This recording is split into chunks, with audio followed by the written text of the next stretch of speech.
So here's 5 tips to make your safari extra special.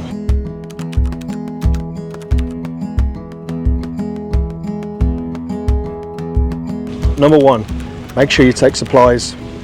We never really thought about this, we just kind of took the usual snacks, that kind of thing. But here's some things we recommend.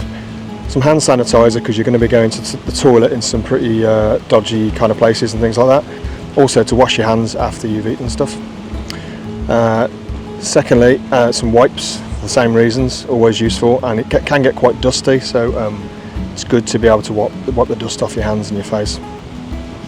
Next up, toilet roll. Most of the Jeeps we had did have toilet roll, but there wasn't much between like 6 of you. There's probably not 1 roll, so always handy. Snacks, because sometimes you're out on the road in the Jeeps for quite a long time, and if your breakfast wasn't all that good, then you're going to be getting hungry sort of late morning, because there's a lot of early starts. So always take some snacks, crisps, biscuits, chocolate, that kind of thing. On our safari, water was supposed to be included, but it was very rarely actually that they had any. They'd have like one bottle each to last you all day, and we found ourselves quite dehydrated at times. So probably best to take yourself some water. This sounds really obvious, but sun cream. We was in the Jeep pretty much all day on some days, and we really didn't think to bother putting sun cream on.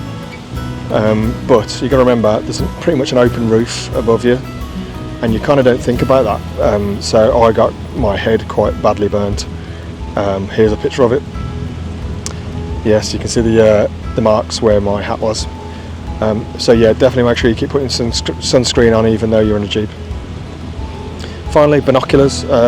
They're quite useful for when you're not looking through your phone, to be able to look if animals are quite far away. You can really see the details on their faces and stuff if you get yourself some cheap binoculars. They don't need to be anything expensive, just a cheap pair will do. Tip number 2, put down the camera. Quite often you get stuck in this kind of mode of, oh, there's an animal, let's take a photo, let's take a video.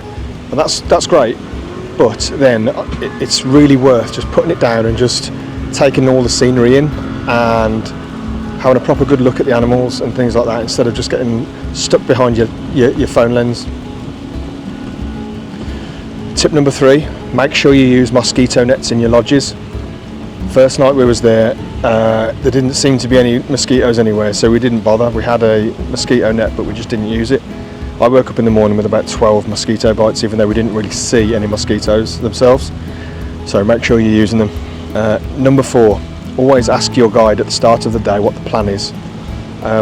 We found all our guides, although they were very friendly and very helpful, you had to ask them for specifics. Otherwise, you're basically blindly, after breakfast, you're just getting picked up and you're getting put on a Jeep, and you don't really know how long you're going to be on the Jeep, where you're going to, when the toilet breaks are, that kind of thing. So it's always worth asking.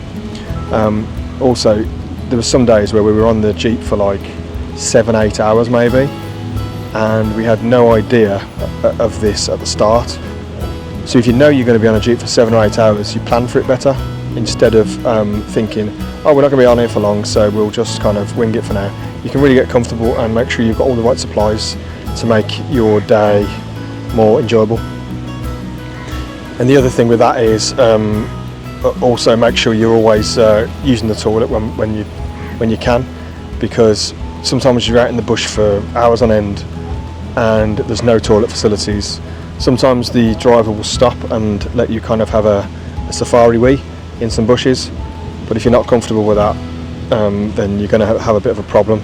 So every time there's a stop off at like a service station type thing, try to go to the toilet as much as you can. Finally, tip 5, as you're driving around in your safari, sometimes you'll spot something, an animal, that the others don't see. So don't be afraid to shout stop and tell the driver to stop for a second, so that you can have a look at the animals and take photos and whatever else. Especially if I quite enjoyed in the safari Jeeps standing up, so I could see it around and try and spot animals. I found that more fun, but it is a bit rickety and kind of if you're not very steady on your feet, that you won't be able to do that. So don't be afraid to tell your driver to stop. Just shout and he'll stop, and then everyone else will thank you for that, because you've just seen an animal that they didn't spot. That's our tips for making your safari a lot more enjoyable. Thanks for watching.